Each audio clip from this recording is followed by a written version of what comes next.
Ladies and dudes, I promise to all of you that I will never, ever do a movie review for the live action version of The Lion King.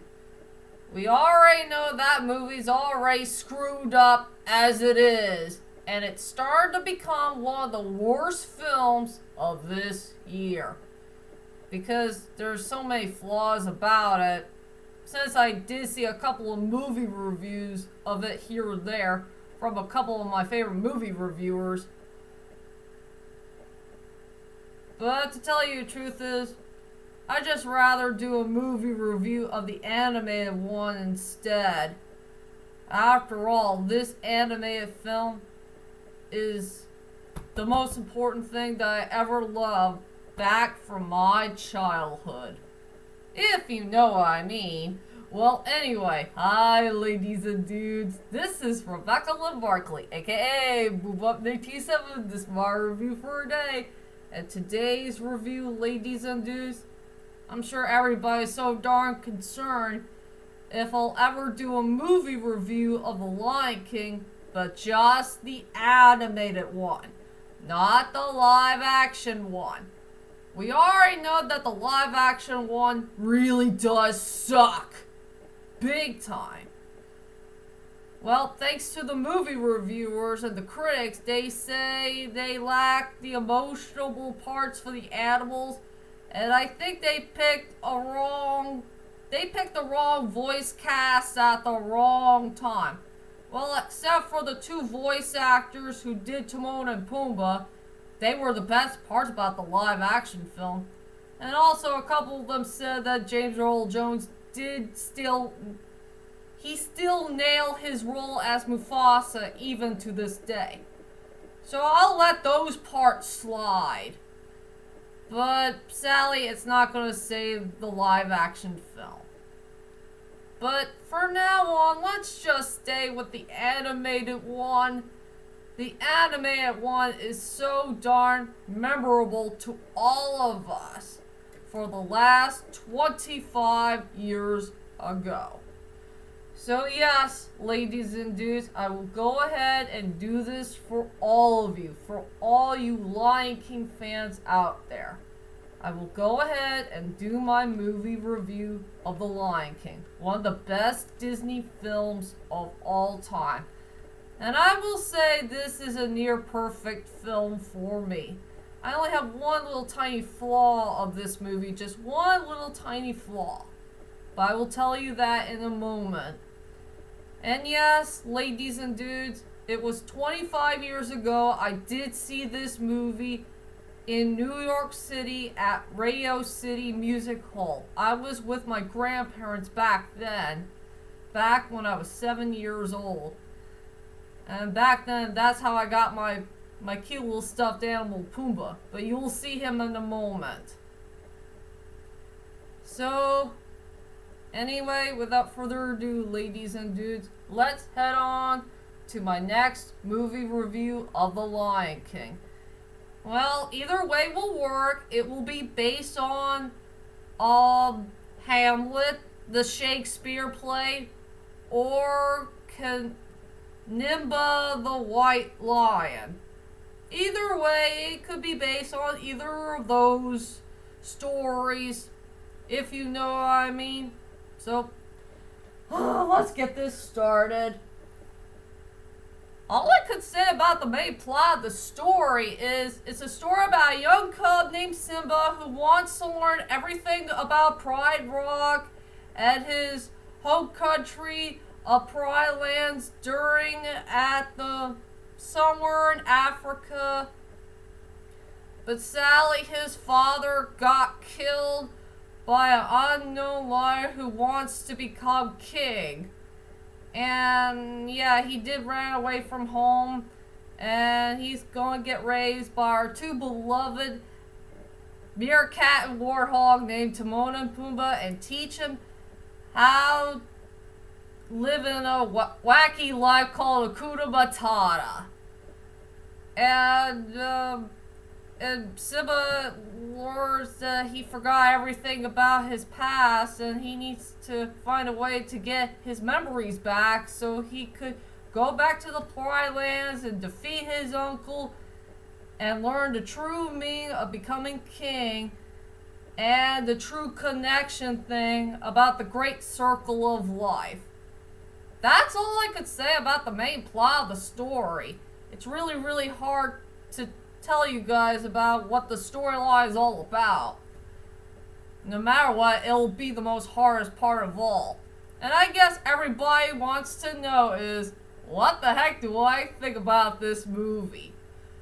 Well, it's been 25 years when I did see it in theaters. Well, actually back in New York City in the year of 1994 when I did see it in the Radio City Music Hall. And I saw it again on VHS. And I did see it again on TV. I will say it was still one of the best Disney films of all time, period. I know this movie blew us away for all these years. I will say it had a really good storyline, likable characters, beautiful animation, good score, good songs, and it just blew me away.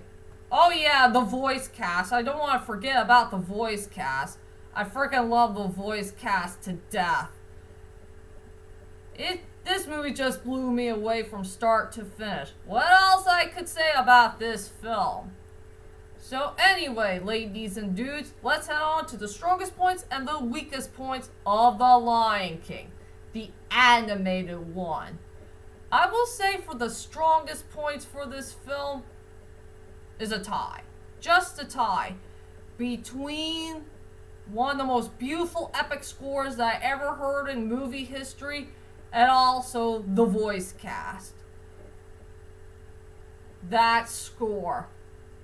It was so darn mind-blowing. It did fit the movie very, very well. After all, The Lion King needs to have a beautiful, epic feel to it. It needs to take place in Africa. And this movie really did prove it. Man, I just love this score to death. And I guess you could say out of all the scores that Hans Zimmer made for all these years, the Lion King score is truly one of the best scores that he have ever made. It was so darn beautiful, it was so darn epic, it was so darn unique, and it had a very beautiful African feel to it. Truly just mind-blowing. That's all I could say about the first strongest point about the movie is the score. And the second strongest point that I really do love about this movie is truly the voice cast. I think everybody did a well done job of using their voices to play our beloved characters. I love James Earl Jones as our dear beloved Mufasa. I love Jeremy Irons as Scar. I love Jonathan Taylor Thomas as the young Simba. Matthew Broderick as the adult Simba. Ernie Savella as Pumbaa. Nathan Lay as Timon. And everybody else.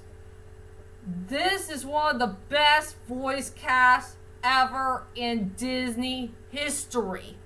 I just love them all to death.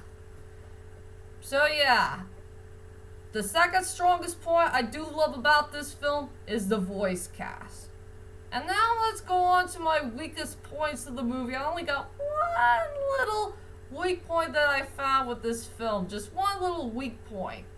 And that is, I think the first half of the movie was a little bit rushed. I think they just rushed the first half way too much.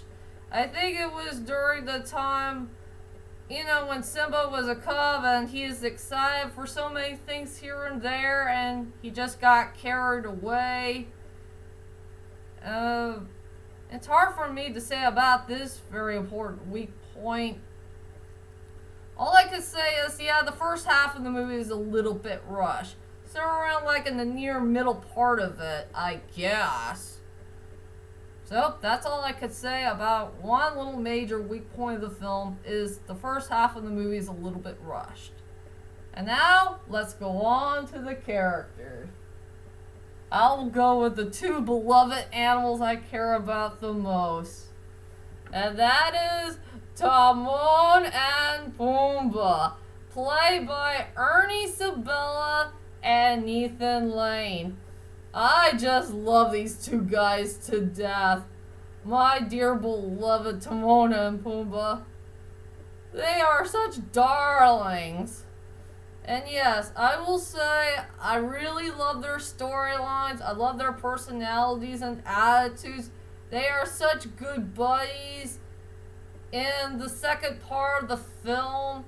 And they did a really good job of taking care of Simba after what had happened to his daddy for a crime that he did not commit. And they teach him everything about Kuna Matata. And they're just really cool dudes. What else I could say about these wonderful guys? Timon and Pumbaa. I just love them to death. My Timon and Pumbaa. My two beloved buddies.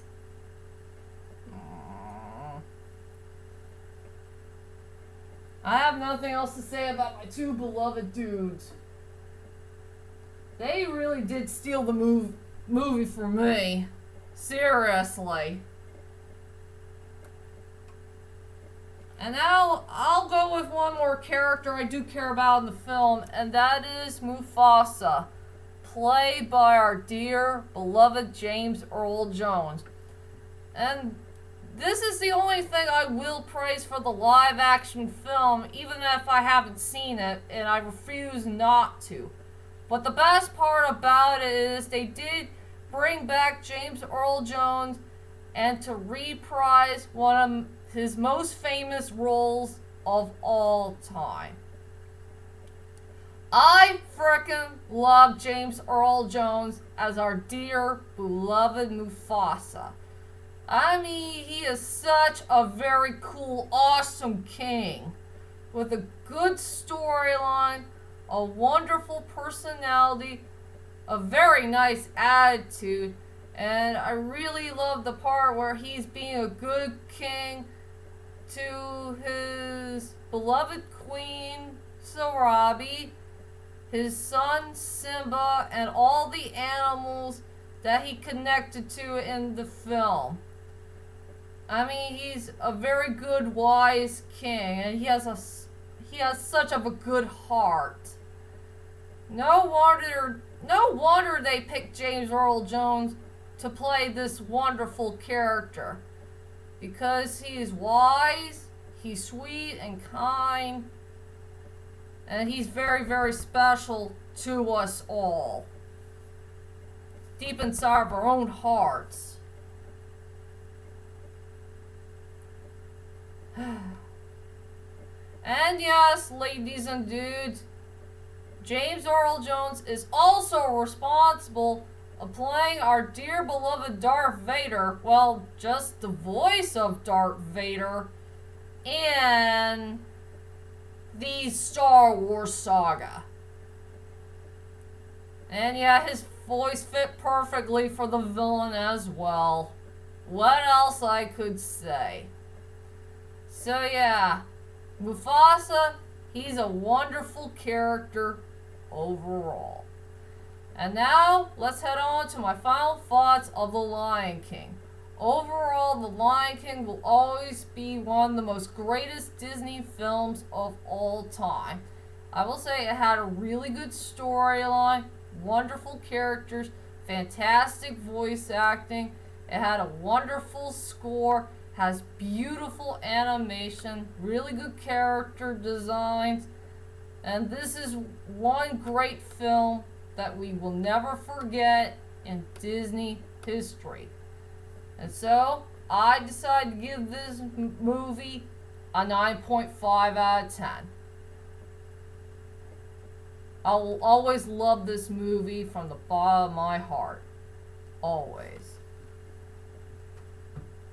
And that is my whole entire movie review of The Lion King. I hope you enjoyed this movie review.